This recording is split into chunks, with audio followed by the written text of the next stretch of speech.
Hey Joe. Hi Vic, how are Yeah, you? I'm good. How are you? We're back again. We're back again, back again. Oh, the I'm look quite my husky's excited. giving me. I Hey, never, I never quite know what you're gonna blindside me with each time we finally get together. So I'm quite excited to hear what we're going to be talking about today. Should be fun. okay. Okay. Are we gonna just forget the niceties? How are you? Are we just we'll just crack on straight into it? We could do actually because I know we're short time today, which would be hilarious because we No, can never no. do I anything think under 40 minutes. I think firstly you need to tell me about little fizzles. And you've been through it a bit this week, haven't you? I Yeah, know I've that had a was really your mad rough week. cracker. Yeah, little Fizz, just very briefly. Little Fizz woke up the other day paralyzed in his back. One of his back. Oh, I can't remember which one of his back. Sound like a dreadful owner. One of his back legs. He's only got two. I know. So I freaked out and rushed him to the vet, and he was there all day, and they did what they needed to do to rule out anything obvious. He had X-rays and stuff, and it turns out that he has got it's spinal, so it's probably either a disc or a tumor. Not a tumor. That X-rays ruled that out. It's disc or cancer in the Right. bone. Yeah. To find that out, he would need an MRI. But to do an MRI and find which one it is kind of irrelevant because he can't be operated on anyway because the recovery time. I mean, he'd have died of old age before the recovery time's finished. So we're in a position now where he he's on meds, and he's on crate rest now. I mean, at 13, he's on crate rest for between 6 and 12 weeks, which, of course, as you know, is Tricky. harrowing. You get him up, put him in the garden, put him back into his crate, move the crate around the house so he's with us, blah, blah, blah. Um, and he'll either the swelling will either or the inflammation will either go away, and so he'll be able to walk again, and then that'll be okay, and then we just carry on with his little life on medication, which I'm cool with, or it doesn't go away, and we're left with no more options. And then also we found with the X-rays that on his other leg, so the leg that isn't paralyzed, and the other leg, he has a very, very minor cruciate. So Okay. he's not only is he can't stand on one leg, but he's now holding the other leg up. So it's all a bit of a mess. So he's on his bum most of the time, little darling. So that's pretty hideous. So The this is kicker is, go on. sorry, Vic. Did the vets talk to you about the potential for the pain in the partial cruciate um, damage Hmm.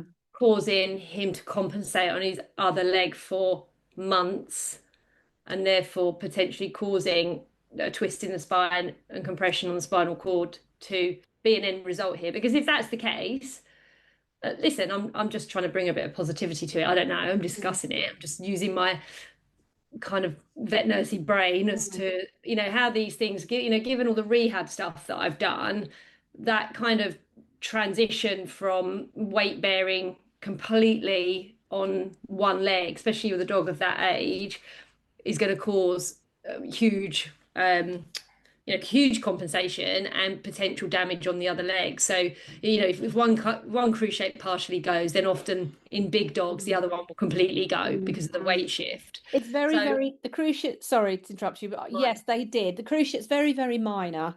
yeah, Um, and it's probably so, but it is there. And he wasn't showing any sign of kind of lameness before that. But yes, it could be a possibility. But even so, we're still rest, and limited movement is still the way to go with physio, yeah, obviously. It's still the recommendation. So either yeah. or, we're covering all bases by this rest. Um, And you know what you could do with him being the size that he is as well, which is just I always stand by around the hydro Put him in a pulse. handbag. No, yeah, you could do that. Get him Gucci, please. Make sure it's flash. If you're doing Okay. it, do it in Okay. style. Do it well. But swimming, get him in the bath. He's 6 kilos. Fill your bath Yeah, up. no, I will do. Um, I will do all of that. I've got a pool well, I say I've got a pool. I'd love to say I've got a swimming pool. I haven't. I've got a yeah. tiny, tiny little dog paddling pool in the All garden.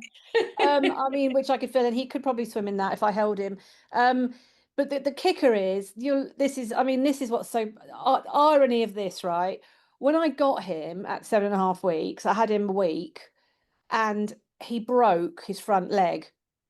So he was in a crate for 6 to 9 weeks of the beginning of his Oh life. no. Yeah. And now he's in a crate potentially at the end of his life for 6 to 12 weeks at the end of his life. How ironic is that?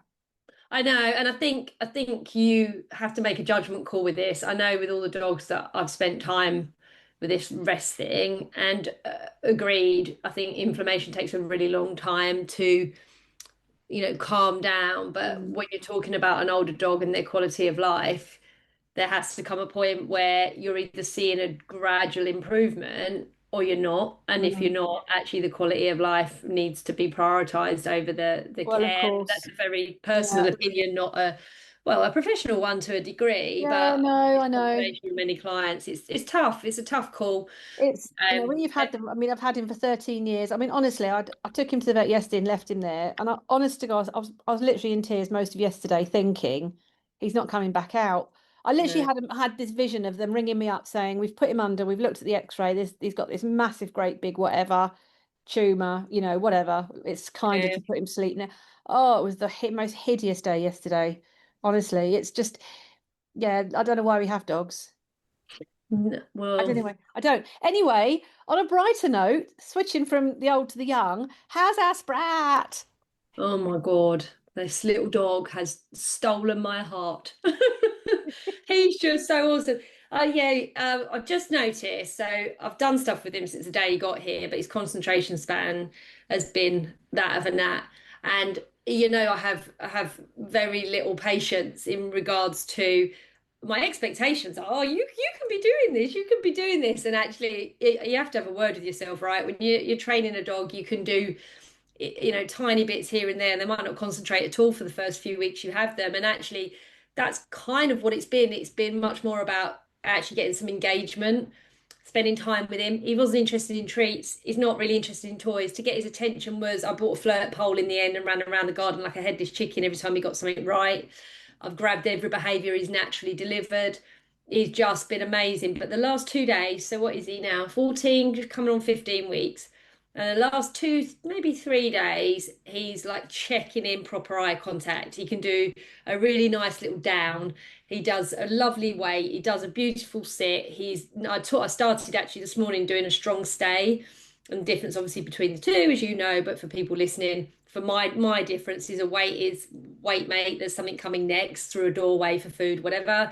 And a stay is do not move your butt until I come back and stand with you and release you properly. So he was still doing his weight, so I've had to kind of shape that better. Mm. Um, I'm only doing like little 5-10 minute stints. The rest of it is my usual organic madness where he hangs out with me all the time. But oh, he's just a little darling.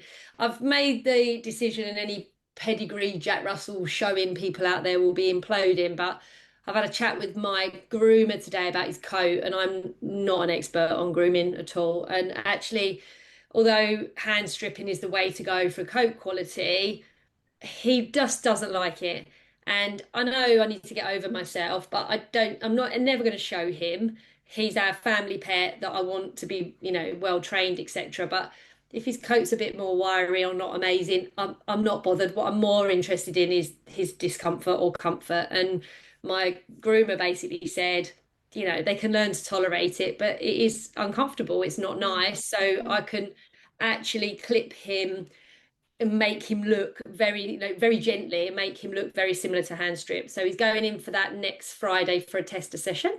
So we see how he does. But yeah, it's just, I'm at that end of the scale, you're at the other end of the scale. It's having dogs. It's just It the is. hardest thing when they leave us. Yeah, So it much is. hard work and preparation to get them to where they need to be, and then they Mm. leave heartbreaking. It's It is. not It good, is. but fingers crossed for Fizzy. Yeah, fingers crossed. I'm staying positive. Another 3 or 4 years out of this little chap. Let's hope Let's so. go. Right. So today, by popular demand, I have to Oh, say, I know. Um, I thought we'd revisit the neutering and the oh, okay. supralorin because we already know, like we discussed it in our last pod, we already know, don't we, that when you have dogs neutered, males particularly, but females obviously as well, and we'll talk about that. But when we have dogs neutered, we have to support them through that transition period from full testosterone to no testosterone. The same Yeah. with the implant. It's the same thing. We have to support them through that. And Yeah. you hear, even my vet said to me, or sometimes the supralorin goes wrong and the behaviors are worse. And I think, well, as you said last time, that's probably because it's probably not actually the supralorin, or it's not the drop in testosterone. It's the way that the dog is not supported within that transition.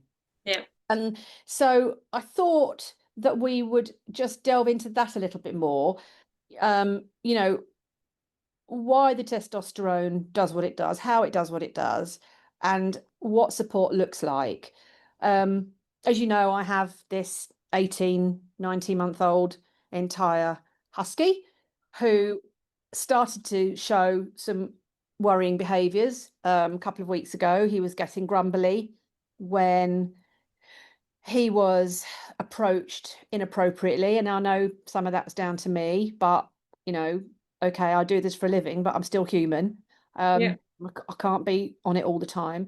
Yeah. Um, and so he's getting a bit grumbly, which I didn't like, and also, getting a bit grumbly with some entire male dogs. So I made the decision last week to have the implant put in.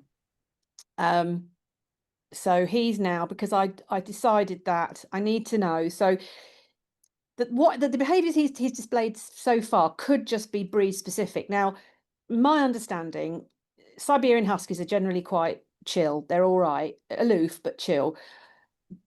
Malamutes, not so much. So Alaskan Huskies, Malamutes, not so much. They are much more sharp, and they can be a bit more, I'm all right till I'm not, or you're okay till I don't think you are. So I think with Yuki, we've either got a testosterone-led reaction to people being rude to him and approaching him too over enthusiastically, and same with dogs, or we've got breed specific behaviors coming out from his Malamute. Now, his Malamute is only in his grandfather side or grandparents' side. So there's not a lot of it, but it is there.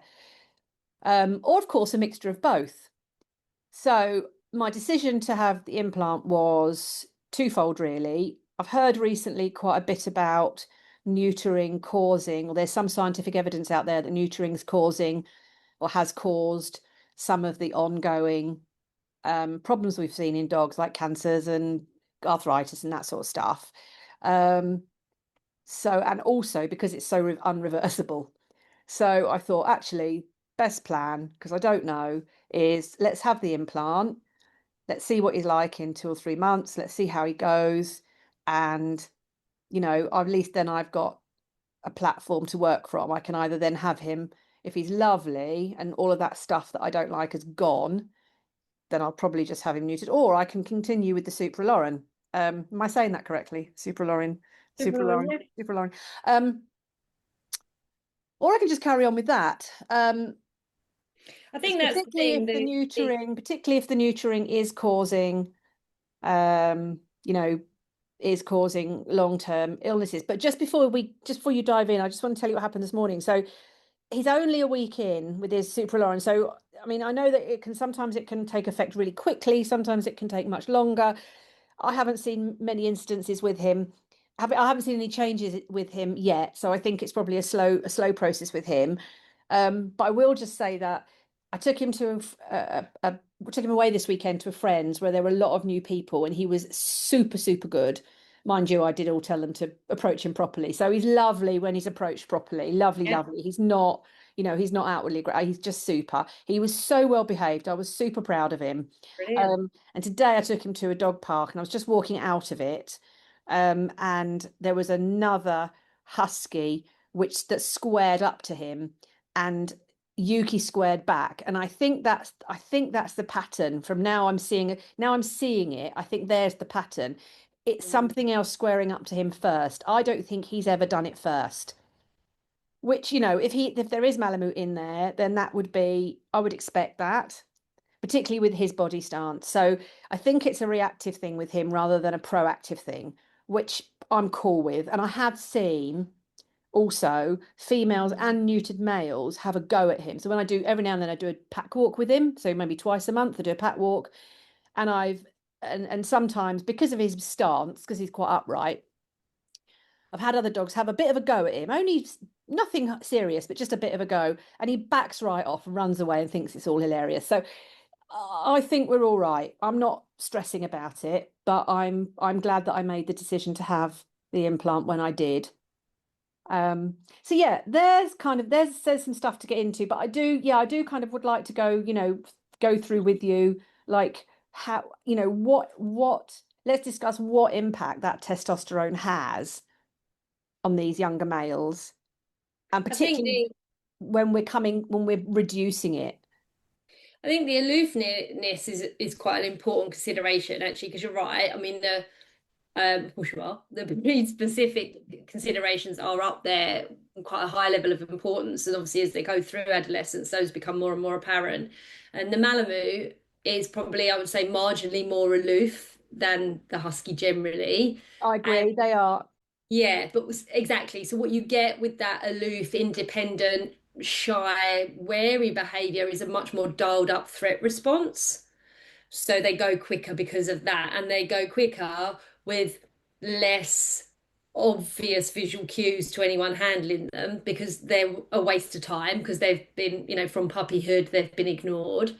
And I think the other thing to consider, like, on that spectrum is when you have a dog that's doing that on a regular basis, that then becomes learnt. And a characteristically learnt behavior has a physical element in the brain that is not just about motivation anymore. It's actually, I do this because I just do this. Mm. So the stage that you're at, the age of your dog compared to a puppy showing that, compared to a 4, 5, 6, 7-year-old dog showing that, they're important considerations for anyone working with the dog. Because if I've got a 6, 7-year-old dog that's displaying that, I know, even if the owner hasn't noticed it, that platform for behavior has been developing over a period of time before the dog becomes reactive and responsive. So we need to dial right back to what's the obvious cue, where's the handler lost the ability to physically manage. So it's never just as straightforward as testosterone, albeit is a really powerful hormone. And the other thing with this to consider, like we flippantly talk about neutering, like everyone neuters and it's okay to neuter. There's just as much conflict in the dog world about whether neutering is right or wrong as there is with everything else that we Yeah, deal of with. course. And I just want to kind of throw out a really big statement that probably underpins my thinking through everything with dogs, whether we're talking about positive reinforcement, neutering, putting flea, tick, and worm products on dog. That's a whole nother topic, Oh yeah. because a lot of those things are so severely toxic. But we have to weigh up the pros and cons of, when I'm going into the depths of Wales and it's got a really high Lyme disease tick population, so I need to put something on my dog. I can't be sitting in a residential street in Hertfordshire knowing that my dog's not going to come into contact with ticks because I just don't walk anywhere.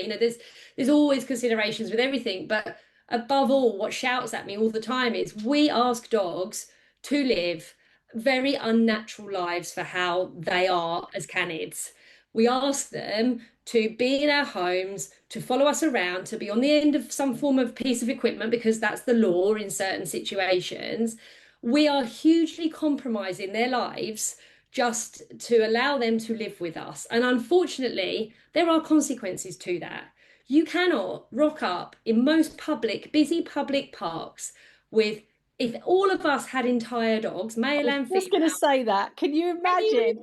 imagine? So I think it's absolutely a welfare consideration, care for the dog in general, the breed you've got, the life stage they are at. But there is a really big reason why originally people were feared into going and getting their dogs neutered for the mammary tumor reasons, pyometra. I mean, I've yet to hear pyometra is any different. That's the life-threatening condition. If it's a closed pyo, 99% of owners will not spot a closed pyo. And I know that because they've walked through vet practice going, yeah, my dog's been unwell for this period of time, but I'm not really sure what's going on. They can't pinpoint it. They don't really know. They're your good owners that are coming in. What about all the owners that have gone out to work that morning and 2 hours later they've come home to a dead dog Mm. because a pio was their age and they just didn't spot it. So I don't know if I worded that entire paragraph right, but you see what I'm getting at, Yeah, right? You've got great owners yeah, that are still going to be too late, and you've got owners that yeah, are not so great. So I do believe that the clinical research at the time was what we worked off of. It wasn't robust. Most clinical research isn't. Most papers I read, I'm like, yeah, but what about this and that? yeah. And I think that's science. I think it's very hard to do anything robust enough with so many different breeds, environments, owners, knowledge to get something really set in stone you can't move away from.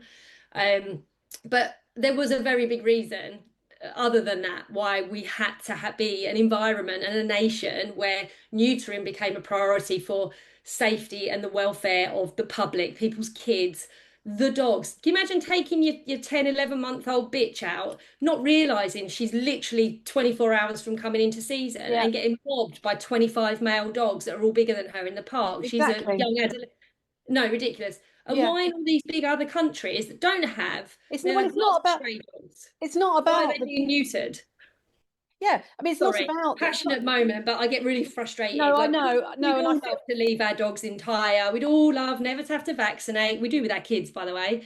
We'd all love never to protect them from parasites, but no one actually wants fleas or ticks in their home.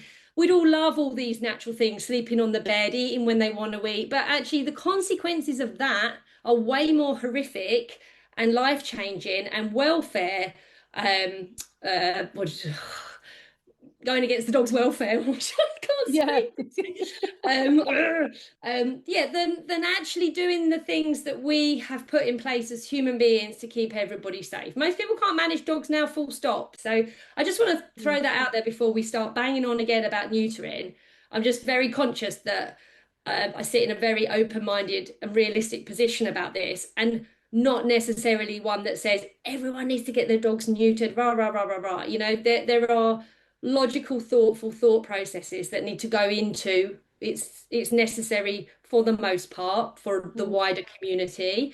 And you have to be mindful that if you're not doing that, you have to be massively respectful of what you're managing. It's no different in the horse world, right? Here you go. Here's a stallion. Go look after that stallion on a normal DIY horse yard. Not a chance in no, hell. You'd be kicked off within 3 minutes. In fact, you probably wouldn't be let on. no, you So, wouldn't. and what do they do to all other livestock? You know, Mm, it it's not great. Why do we want to put our animals through any elective procedures, surgical procedures? Of course we don't. But the consequences of not and having society the other way around with predominantly unneutered animals living in people's unresponsible care, because most people would struggle, I think is flipping dangerous. And I think most people that actually own entire males, especially big power breeds, will recognize that there has to be a compromise because they compromise what they do with their dog to keep their dog out of trouble and safe. As you're yeah. finding out, Vic, right? You're No, I finding know. Well, it's different. I mean, I can make the decision not to neuter Yuki because I don't walk in London parks. I don't walk in any no. parks. I walk in the country. We see dogs, every now and then. Yes, I walk in on pack walks, but they're with a daycare and all those dogs are neutered, so I don't have a problem because it's just my one entire male. So, you know, But all those dogs are neutered. they If are he neutered, was but walking, if they they was have to be. walking up Well, there, that's another. Yes, they are neutered, and yes, but I'm very careful, and I manage Yuki, and I manage Yuki around those dogs, and the person that I walk with is super, but that's super you as an experienced. experienced Yeah, I behavior mean, but practitioner. if we stop neutering dogs, daycares will go out of business.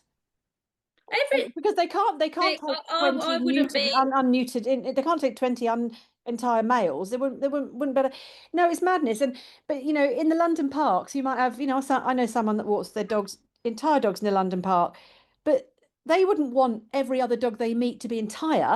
I have a problem with the extremist opinions Yeah. of absolutely not, everyone should be doing this. And I have a problem with absolutely yes, everybody should be doing this. I think you need a sensible consideration for your environment, your area, the breed, your knowledge, your ability to manage said situation to not create the problems that I've just said are going to happen because of people not neutering, Mm. and being a not just a responsible dog owner, but someone that's gone away and been educated and is watching their animal like you're watching Yuki right now for changes. Mm. And let's face it, who's got the time, energy, or ability to sustain that for a 2.5 year period while you raise a new dog? And in Britain and the USA, we have our dogs. There's too we're too prolific with dogs to have everything entire, everything. You can't do it. Places like Scandinavia and Germany, where there's the it's completely different. You know, I was talking. My very good friend of mine is Swedish, and she says you do not see dogs off lead. You don't see it. They're just not running around. Oh, really? Yeah, Okay. they're not. She said it doesn't happen. And when they are off lead, you can Yeah. go into the forest and let your dog off lead. You won't see another dog. So it's very different. I think you've got to take it country by country. Country like ours, where we're just swimming with dogs, to have everything entire is ludicrous. Yep. It's ludicrous. And that, I agree, and I do think just sitting in a place of being able to be realistic about both. I'm not going to argue that neutering animals doesn't create problems. It does, and we know that there's huge research in Rottweilers, actually, as you mm, know, mm, that actually neutering them at a very young age before sexual and physical maturity potentially acts as a precursor for malignancy at a young age also, not mm, just later down the line. So there is, in certain breeds, there is hard evidence, and obviously in big power breeds, it affects growth rates, muscle development, etc., etc. Bitches, incontinence is not common, but it does happen on a regular basis that bitches end up incontinent after they're neutered. The whole weight gain thing is just a bit ridiculous. Yes, of course, metabolism slows down, but stop feeding your dog and then you can manage that. But, getting them neutered and weight gain is a consideration. Of course, there's consequences when you're stripping serious hormones out of the body, but you also have to look at the impact on behavior. And while it's not necessarily a negative or a positive, there are changes to the dog after that happens. And no, they're not going to go out and savage people necessarily and or become boring and put their paws up.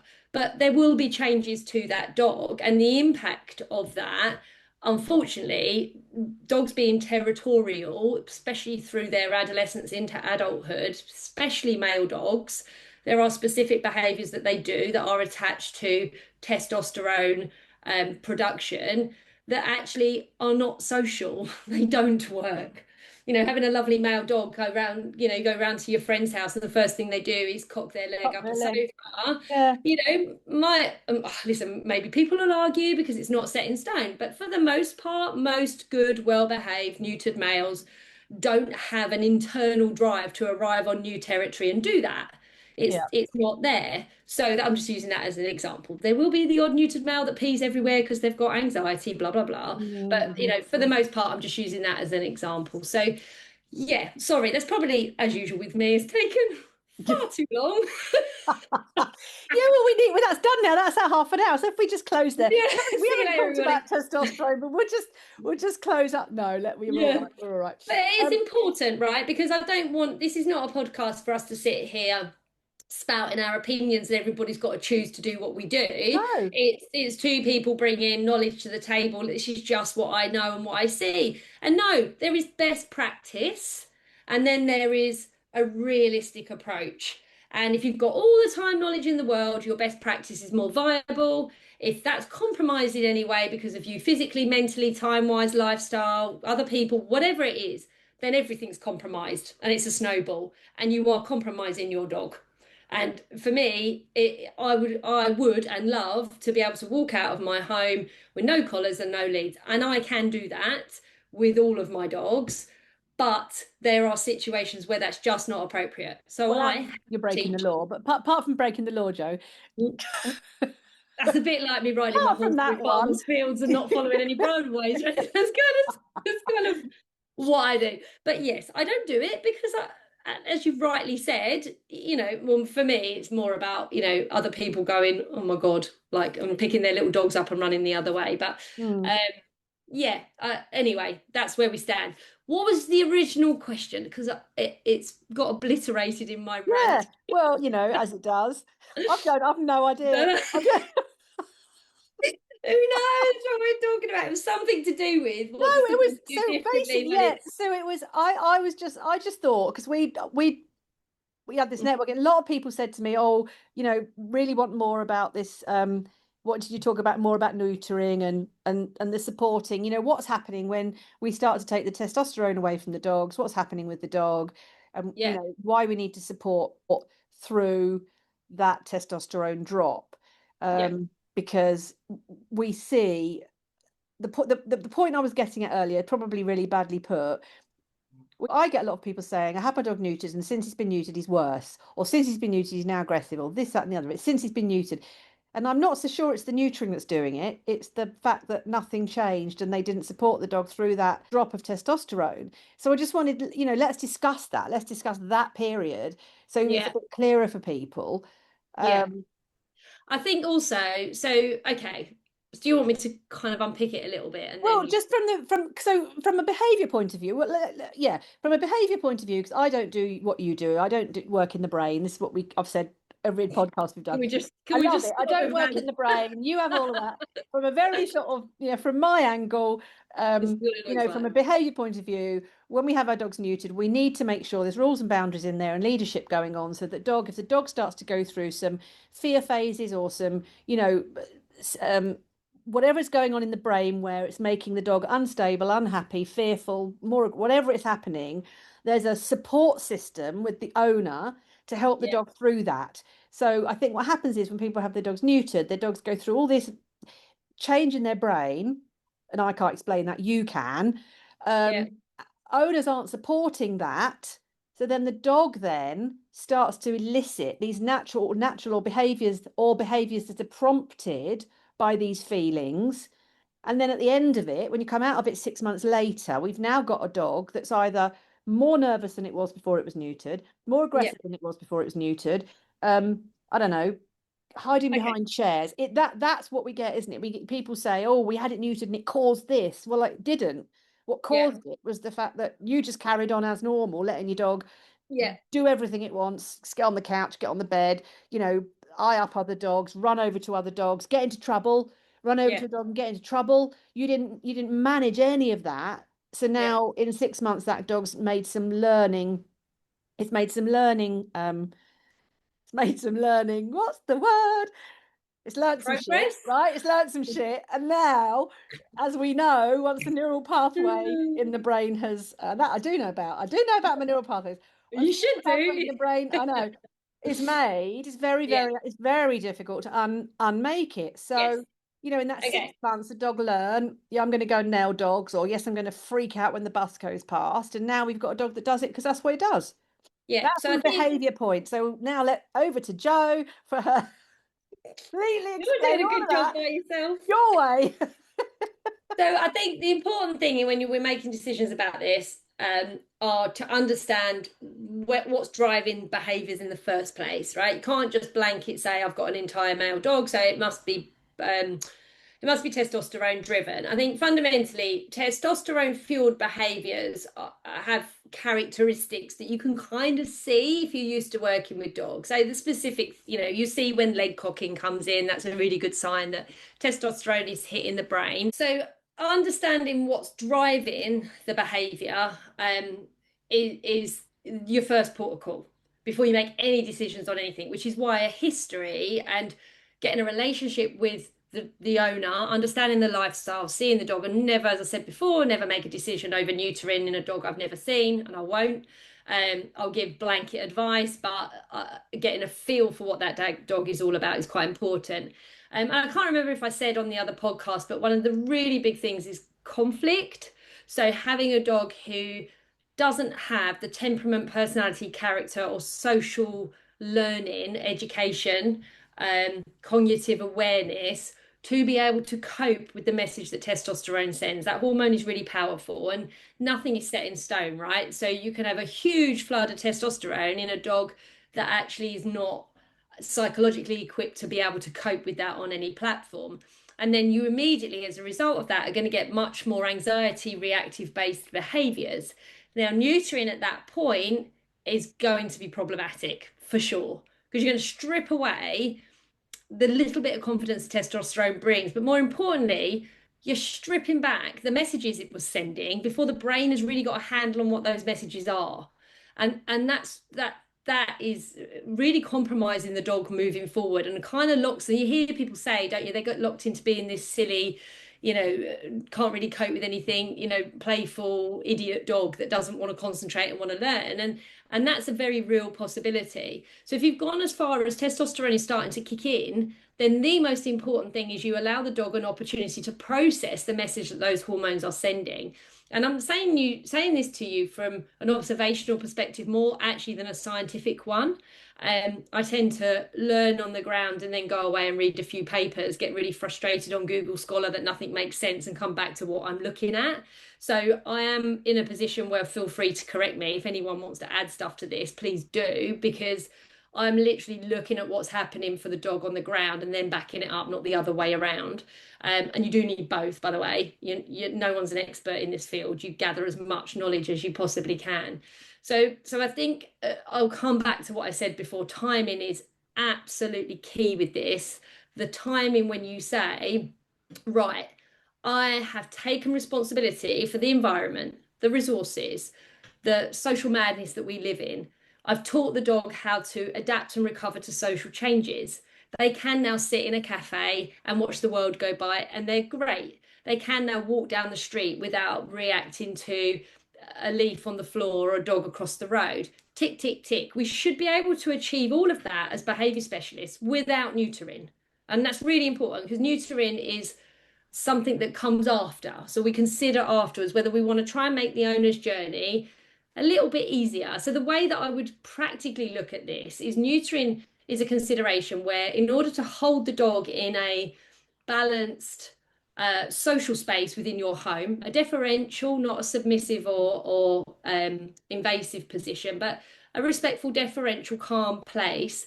If the level of leadership required by an owner to do that, to hold that pack social status, is in excess of what being an average dog owner really wants or can cope with, then we can revisit the testosterone, or it's really difficult. I'm talking mainly about males here when I'm talking this particular subject. Yeah, I really like. Well, I think we are, aren't we? Really. Well, there's a lot to consider with females, and it's There not is. always I think that's too appropriate tricky. to Yeah. neuter. And actually, I can't think of one occasion where I have recommended neutering for a female, other than if they have really medical issues with their seasons, particularly if they flip straight into a pseudo phantom pregnancy, And because they obviously affects behaviour heavily. And sometimes with interpack aggression with bitches, I've recommended it. That's a really tricky topic actually, which we'll do at some point. But yeah, it is different. It definitely is different with bitches. And also multi-pack environments, that's even more complex. That's not for the faint-hearted. If you're dealing with a multi-pack situation, you shouldn't be making blanket decisions easily. You really need to know your stuff with that before you can comment, because it's very dangerous not to. Yeah, it is. So if we consider that I'm talking about males right now, I think what we do is a huge process to support the dog as well as we can. And then conversations with the owners throughout, like, what are you able to maintain? If they are maintaining a really high level of leadership, and yet I still feel that dog is compromised in many social situations, and I feel that actually testosterone is responsible for that. And remember, if you get control of everything else, you get control of the adrenal system, and you set a good platform, you will really see what's testosterone fueled. The eyeballing, the neutered males, the bigger breeds that might do posturing will trigger these dogs. The leg cocking every 5 seconds walking down the street, even though you can snap them out of it really quickly, their cognitive ability is there, but they're still scent marking at every 5 yards or so. So it will highlight for you as a practitioner, or at least it should. Actually, I'm left here with some problematic testosterone related behaviors that the dog now understands. So now, as you rightly said, we've got neural pathway learning or physical learning there, hardwiring. And actually, the constant message that testosterone is sending is potentially making this lifestyle for dog and owner hard work. Again, we're now in a situation, which I said right at the beginning, where we're compromising the dog's physical care because it doesn't necessarily work alongside the owner. But the fallout from that is the dog gets rehomed or put down because they can't manage. So there are so many things that you're considering all the time. So if we're going to make a decision on, okay, I know what I've got. I know that actually we're probably going to get 25% better quality of life and improvement for dog and owner if we do. Then there comes a point where actually a safe, and as safe as it can possibly be, elective surgical procedure can be then considered at that point. And then we've been given the beauty of having supralorin now, which is just great because we can test the water. And most owners will do that now. They'll say, let's just have a look and see. And off the back of that, usually I kind of go, and again, this isn't set in stone, nothing with hormones ever is. But around the 6 to 8 week mark, I can usually say this is probably what you're going to get. And at that point, a huge improvement isn't what we're looking for. We're looking for an owner to be a bit more able to be a bit more relaxed, maybe not as hyper vigilant as they need to be, and just they get away with it a bit more. So the behavior is still there, but you haven't got the massive drive. So being pushed with testosterone, so you get time and distance. So okay, my dog has got some learning around other adult male dogs, but he's not as worked up and territorially focused. So I've now got the ability to spot a situation whereby he may be uncomfortable, but I've got time to react because he's not just going to go ploughing in. So the behavior is still there, but the owner has time and distance and skills and knowledge and tools and techniques to work with it.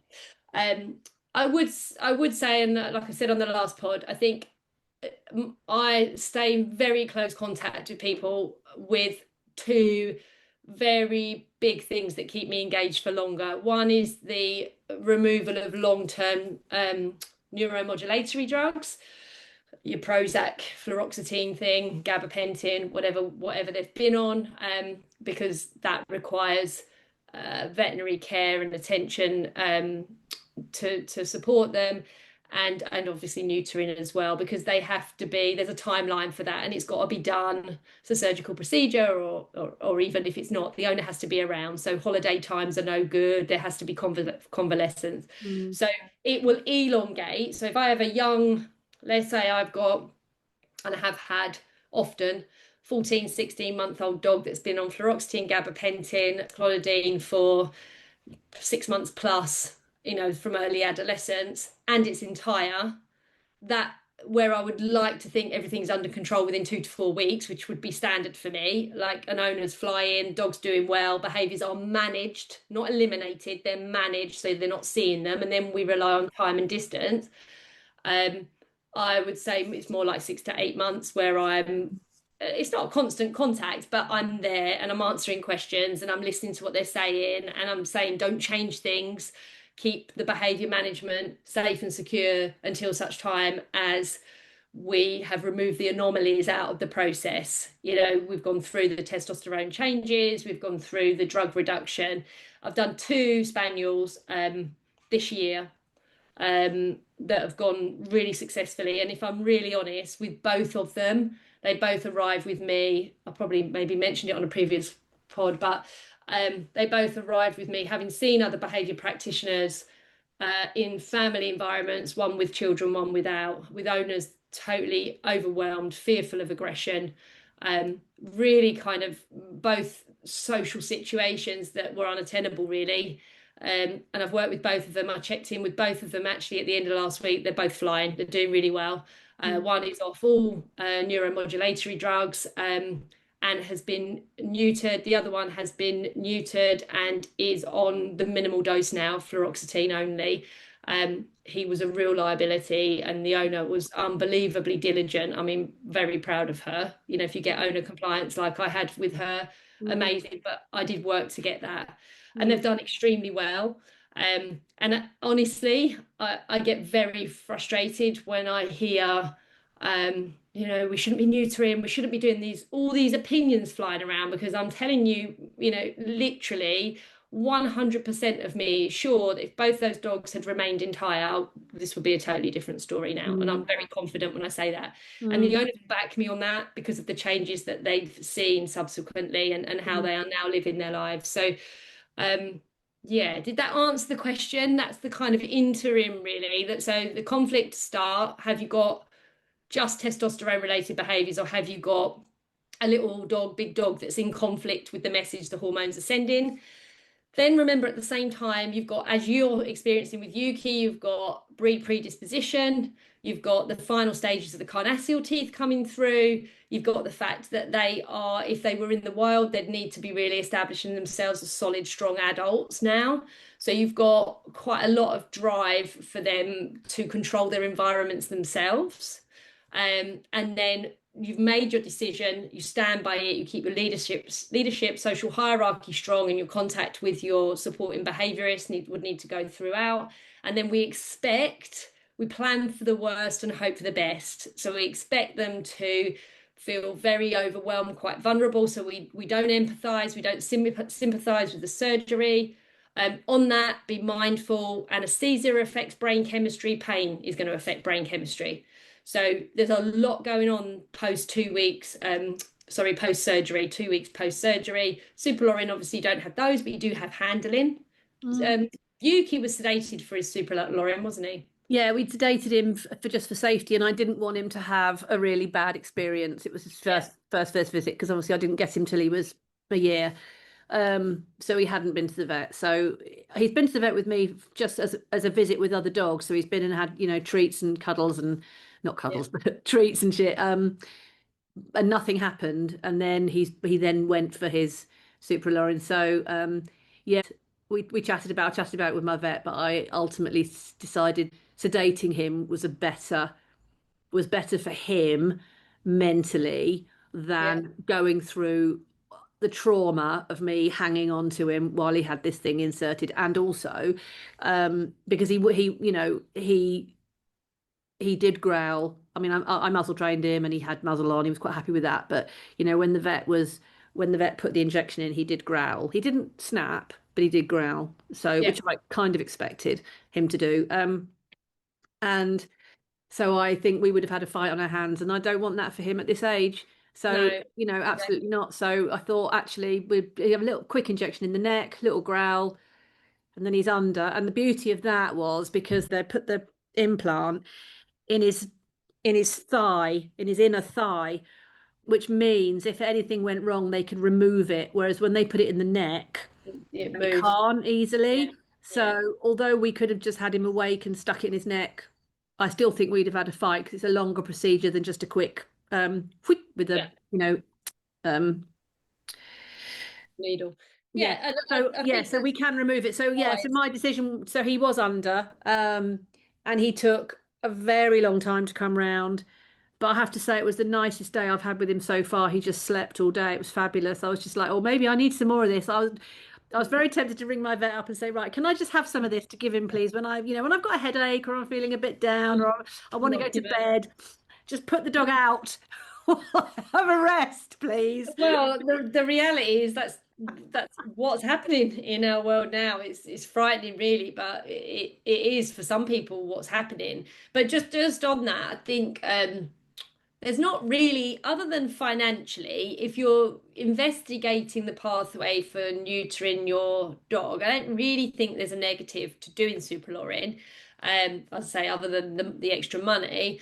Um, and also there are some benefits. So in theory, and I do know this isn't in all dogs, but in the majority of dogs, the scrotal sac everything gets a bit smaller. So if you do then opt for surgery, those big swollen testicles that Mm, we were very used to seeing post surgery, mm, and the risk of infection with that is less of a risk if yeah, you start yeah. off with something that's kind of partially shriveled. Mm, I do know of cases where that hasn't happened, but for the most part, it does impact that, which is good.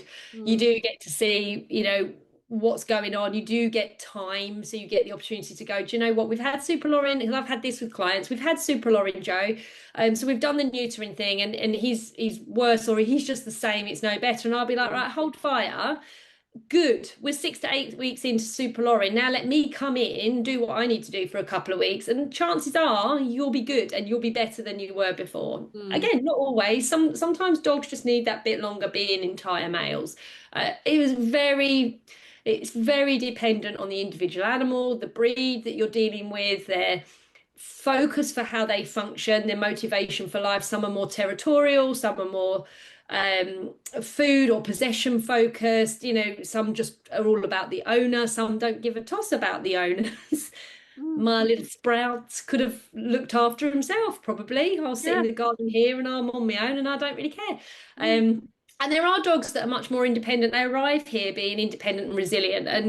And I've, it's very different to a lab. I've had to work really hard for him to look at me and go, I'm a bit panicked. And now, if he hears a dog bark and we're out, he will now come and sit down in front of me and look up. I mean, that's not just the cutest thing in the whole world, but I've had to really work for that, like to Mm. get that contact, and the balance between kind of raising a dog who gives that naturally and could end up over attached to you in the lab. So I have to be Mm. really careful we push back. Where actually with him, I've sort of had to do the opposite. And I did have a couple of days where I went out and we was doing his downtime and I was that parent on the camera. We've got a new camera in the house and it wasn't on the wall outside. It was in the room next to him and I could hear him screaming. I mean, I literally, how's that? Listen, I'm not proud.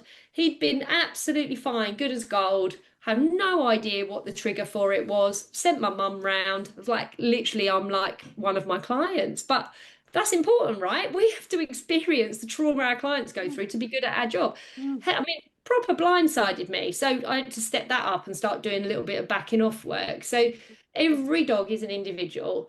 And when you are messing around as a behavior practitioner, when you're messing around or making big life choices, you better hell for sure know what you are doing Mm. because it really is on a knife edge as to whether you make the right judgment call or Mm. not. And if you've been in the job for 5 minutes, and by 5 minutes, I mean a couple of years, Mm.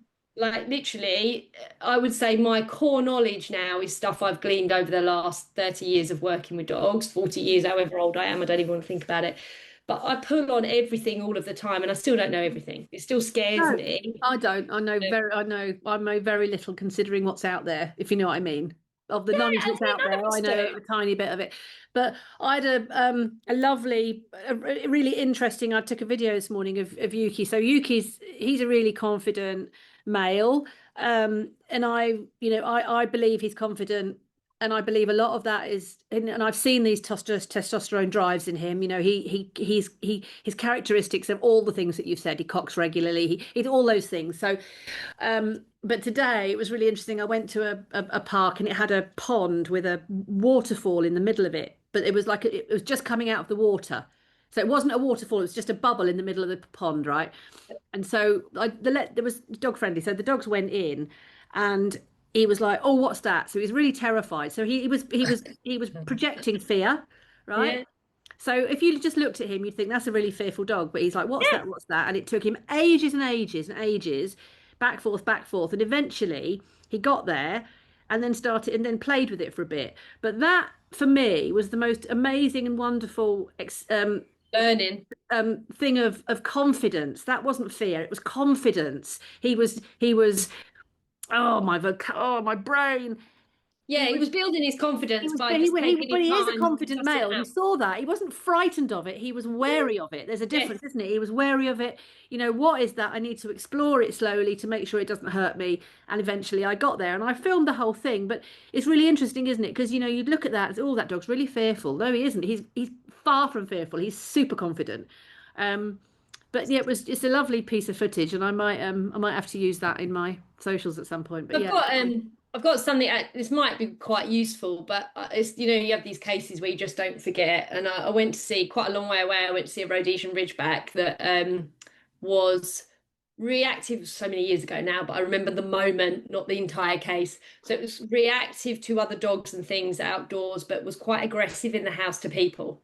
Hmm. Anyway, I worked with him really well, entire male. He was amazing. Like classic story. You find this with entire males. They'll work with direction really well until they don't. Yeah. And I'd I was quite a long way from home, and he'd done really well, and he'd been, yeah, not very pleasant when I got there, but half an hour in we were really good. We'd been out, I'd been with her probably about 3 hours actually. Came back to her house and she was like, "Jo, do you want to stop for a bit of food and a coffee?" Like clients just do that, don't they? You get Mm, you get in their mm, little world. It was mm, lovely. I was like, "Yeah, sure, if you don't mind." Took my shoes off, sat down at the breakfast bar. mm, Now he was a mix of exactly what I've said. So strong testosterone on mm, board with big, strong messages going to his brain. mm. Was kind of with it. They're a strong breed, Rhodesian Yeah, they Ridgeback. are. So Yeah, he aren't they? was, like you say, breed Brought down predisposition lions, didn't they? state. Yeah, exactly. So breed predisposition says I'm Mr. Confident, but Mm, quite a lot of conflict going on under the hood. So quite a lot of anxiety there. And I had obviously the way that I work, everything was driving the anxiety down to work with the dog, and he kind of handed the baton, but we played around with that. So it was quite a lot of respect. And I turned my back on him. You know what's coming, I don't do you? know. I don't knew as soon as you said I took my shoes off. I And thought, he oh yeah, sat, he yeah. sat on, he was on his You bed, he relaxed. was chilled. I turned my back on him Yeah, and he launched. He yeah, came. Rah, rah, rah. And I yeah. turned around with the chair, and it was one of those moments where I just thought, oh my God, I've got nothing on my feet. He Mm, means this. mm, But he played around, like Yuki was playing around with the water. He was doing that with me. So he retreated back to mm, his bed, and I just stayed where I was. She was like, "What do you want me to do?" I was like, "Don't do anything for now. Just stand still." She was like, "Oh my God, Jo." I was like, we both felt it, the energy yeah, change, yeah. everything. I'm so compromised at this point. So he got up, he came at me again, and he went back. And each time he retreated, he didn't go all the way back. Yes. 4 times he came back. And I literally thought, I'm going to get nailed. I have one opportunity to pull on what I've taught him and be flipping believable, Mm, confident. mm, Otherwise, he would have had me, Vic. I mean, he yeah, was getting each time he was getting closer and yeah, closer with each yeah. time he came in. So I waited for him to retreat a bit, and the moment he stepped back to see what I was going to do, I just stood up, took 2 steps towards him, and said, "Bed." And he went and just said, "Now put a lead on him and just take him out of the room. Don't reprimand him. Don't do anything. Just remove him. I know why that's happened." Mm, And she took him away, and that was it. But that you, as you were talking, you have these things in your head. There's been mm, probably maybe 7 or 8 times where I've learned a lesson and realized mm, actually what I'm dealing with. You hold fort as a behaviorist when you walk in and you display this kind of confident, mm, respectful, mm, aloof. I'm not in their face. I don't use much voice. I'm very yeah, quiet. I set my boundary. I mm, dropped all my yeah. boundaries Because you in stayed for his dinner. house, and I Yeah, gave that young adolescent, testosterone fueled dog the confidence to come and tell me where to go. yeah. And it was a real learning curve. I know. Lovely. And I Yeah, was okay, but it could have gone a very different way with a dog like that. yeah. No, it So could have yeah, done. that's one that wakes you up at 4 in the morning, right? Where you go, "What stupid idiot? Why did I I know do it's that?" no, it's one thing I never ever do. As much as some of my clients, I go in and instantly want to be their best friend. Some of them I just love instantly, and they say, "Well, do you want to stay for tea?" And I'm like, "No, thank you," No. because I can't do Vicky behaviorist, and then I can't be there with their dog No. doing what I do, and then turn into a mate. Stay for Yeah. tea because it's not good. We're gonna go. No, it's the one thing Well, I it just never ever reminds do. you that what we're dealing with, right? Yeah, Dogs, what are they? They're yeah, opportunistic predators. predators. Stop with the fluffy stuff. Yeah, Give these amazing animals what they deserve, which is a respect for what they are. Like, I have massive respect for trainers. I've got dog trainers near me, trainers that are doing the obedience work, that are doing reinforcement with lots of words and lots of interaction. They're teaching gun dog, they're doing sports. Great. Please don't touch the psychology, because what maybe works in your home is not necessarily going to work for every person in their home. And understanding the anomalies within that and the challenges that owners have on a day-to-day basis with their own lives and how that plays into the dog's life is way beyond what the average person that owns a dog or is doing some dog training actually can comprehend. The, um no, I'm sitting here. My blood is starting to boil let's not do because, of it. course, Let's in not my go there. head, I'm now going down the road, of all these. You know, as I said a million, I'd have a problem with force feed trainers if they're doing it right or they're doing, they're making differences. But people that are doing a weekend course on force free, then going out and seeing these dogs, throwing food at them, I am absolutely terrified where we're going to go with all of this because there are thousands of behaviourists out. Well, they're not behaviourists, they're charlatans throwing food at dogs, giving the owners rubbish advice. And God knows where we're going to be when all of these dogs decide, do you know what, I've had enough of this, and boom, owner's dead, I Charles think dead, friend's dead. We've just had a lurcher kill. Look, I'm going off on one now. no, I'm but I think boiling. the only turning point, and you're never going to get everybody being sensible because I think age is what comes with this, but the turning point can't happen until we all start being respectful of each other's space and what we know. And these people, like bashing that form of working or the individuals that do that, they started at the same place as us, wanting to do good for dogs, right? They go, they do their course, they learn a load of stuff, and they think that's it. You don't know what you don't know. And I think the more knowledge you have, the more you realize I need to keep my eyes open because I don't know everything. I know a lot because I've got a lifetime of learning around dogs, personal, professional, especially the one-to-one behavior stuff. However, I'd go absolutely nuts trying to run a class. Class is not my bag. There are people that run amazing dog training classes, massive respect for them. I wouldn't cross into that lane. We've got to sit in a space of, look, this is what I know. It's just what I know, which is what I do. It's quite a lot of info, I guess, so people tell me. But I am at the point where I don't think anything's going to infiltrate this until we start actually going, you know what, you are brilliant with your positive reinforcement training. That's great. I'm not so great at that. My timing's out. But actually, have you thought that the dog probably has got no cognitive ability right now because they're so overwhelmed by your class environment? Do you want me to talk to you about that? Can we bring those two things I together? know. And Anyway, it's not going to happen. I've got to go. I've got a horse that I've got to do stuff with as I well, know. and Yeah, I you're know. touching your I know. clock at me. I know. Well, I know. I've been trying to decide which gesture to give you over the last few minutes to shut you up. But Right, I've got to go then. I've no, got to... only because that's another podcast. I mean, Yeah, that it is a is. whole You're right. podcast on its own, and we will go It there. is. And we've now managed to break our record. We've now done over an hour. Right, get editing then, Vic. Just edit away. Well, I can't. It's all too interesting. Well, I thought. I mean, I don't know what other people think. I can't take anything out of it, can I? Because no, I don't take anything out. Keep doesn't work. Can't. Anyway, Okay. it's been lovely, darling. Thank you so much Yeah, again. lovely to see you. And Hopefully that's been a bit useful. And yeah, yeah, it's nice. It always keeps me very grounded having these little get-together discussions every couple of weeks. So yeah, that's good. even if no one's listening, we'll do them Well, I anyway. know we will. We will just do it for our own benefit. Yeah. All right, love. Okay. Well, All thanks right, a lot, darling. lovely. And I'll speak. And Cheers. as always, everybody, if you've got any questions, Give us a share, contact us or put it in the chat or whatever. But like and yeah, subscribe. whoever's listening, I hope you enjoyed that. Bye, guys. Bye. Bye. Bye. Take care. Bye, Vic. Bye bye. Bye.